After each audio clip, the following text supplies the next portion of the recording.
Hey, I'm Finn, and today I wanted to talk about Shang-Chi. You can tell by the title of this video that this is going to be criticism, but I don't want this to come across as if I didn't enjoy the movie. I love the movie, and we're still in the first 30 seconds of this video, so I'm gonna take the So from the title of this video, you can obviously tell that this video is going to be criticism, but I don't want this to come across as if I didn't enjoy the film, because I actually really loved it. It was super good. Easily a 9 out of 10.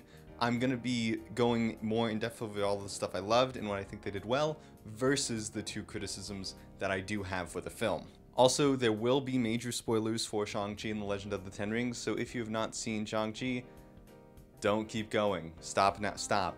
And I do recommend going into this movie without seeing any spoilers first. I went in on the opening night twice, actually, because I liked it so much, and I had a blast. So if you haven't seen it yet, please go watch it before watching this video. Also, please like and subscribe, because a lot of you guys aren't subscribed. Like, a lot of you, and that hurts my feelings. Anyway, let's start with the good. The first really good thing I want to hit on is the visuals. For one, this has the best fight scenes in the Marvel Cinematic Universe, and I think a lot of that is just from how much they let the camera linger. Like, they let the camera stay in place and focus on the whole fight without the constant cuts, like every few seconds, like they do in Marvel movies, and it makes it hell. It's just this overly edited garbage, and I really don't like seeing it most of the time. But I feel like this one did it super well.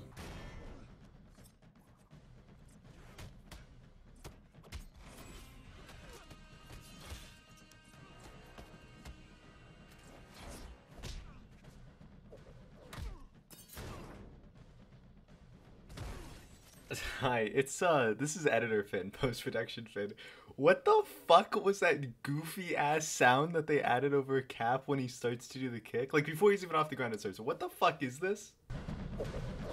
And even the final battle, which did turn into that big, like, the Marvel problem of the big CGI end battle, was still really fun, because part of my brain was going, this is just the evil Jeff Bridges robot problem. This is just a big dumb gray monster to fight at the end of your movie.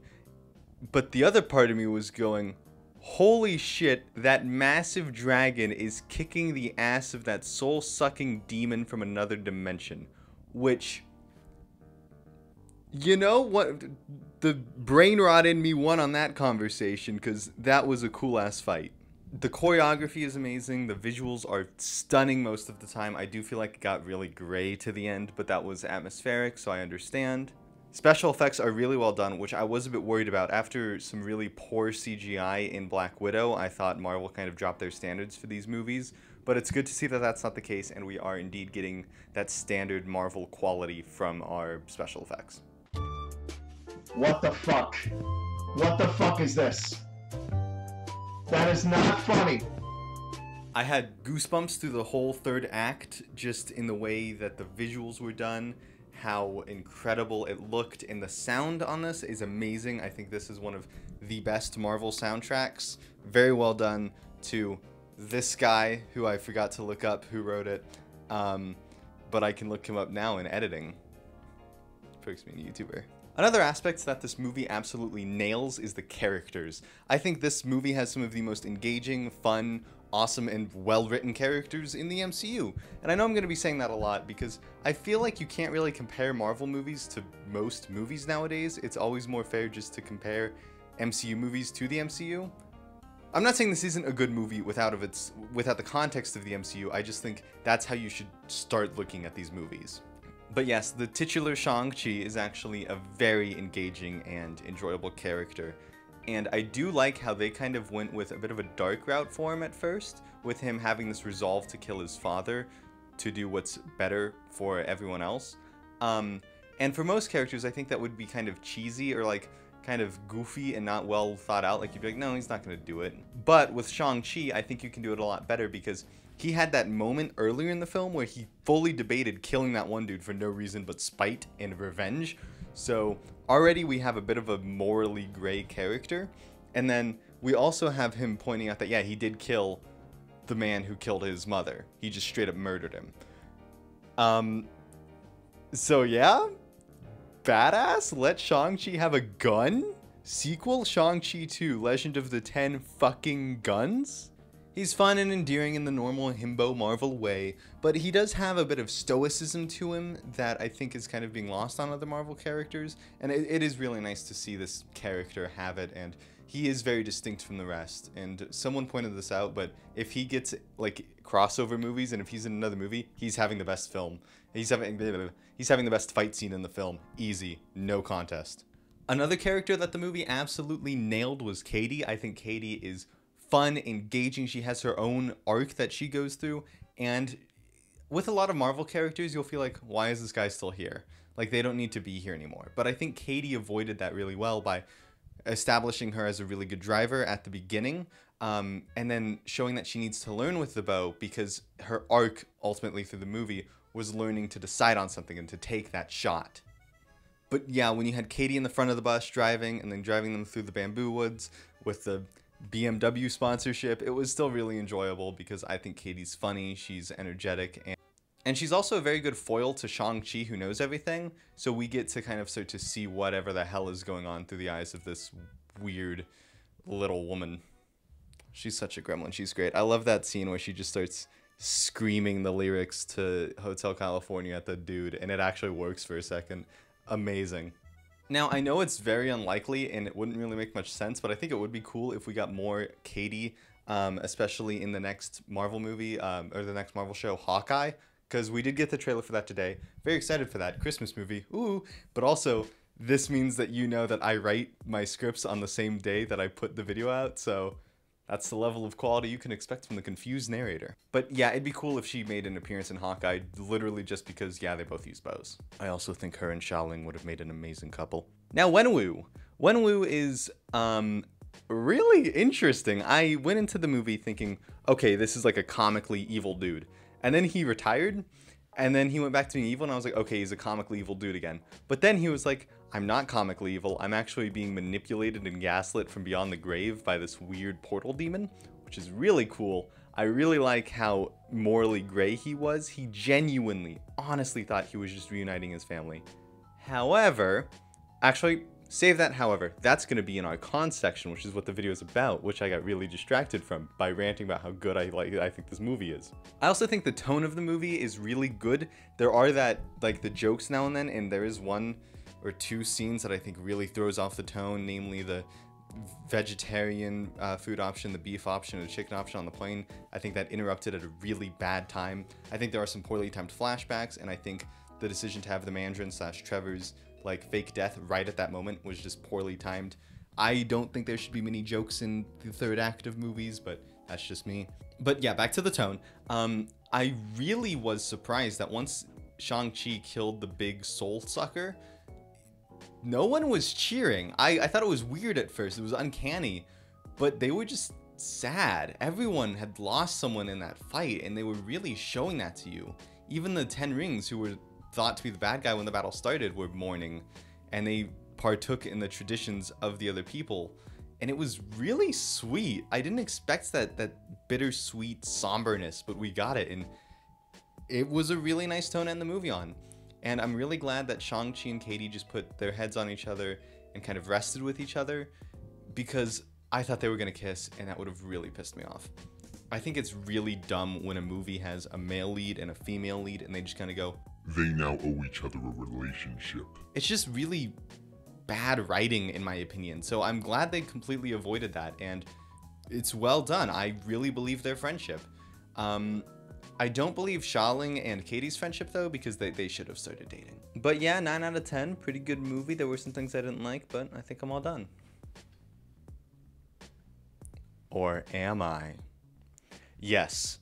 This is a criticism video, so I unfortunately do have to start criticizing. And well, the two things I have to criticize, they're not too big, but they bother me a lot. And they both have to do with the characters. If you notice, I didn't talk about Xiaoling at all during the character section.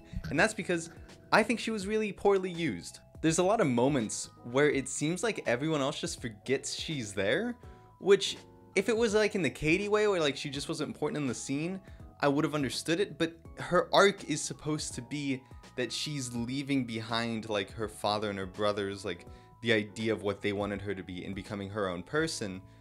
yet she's so often just forgotten about. Like, that one scene that really sticks out to me is the mom's aunt goes and hugs Shang-Chi and Xialing.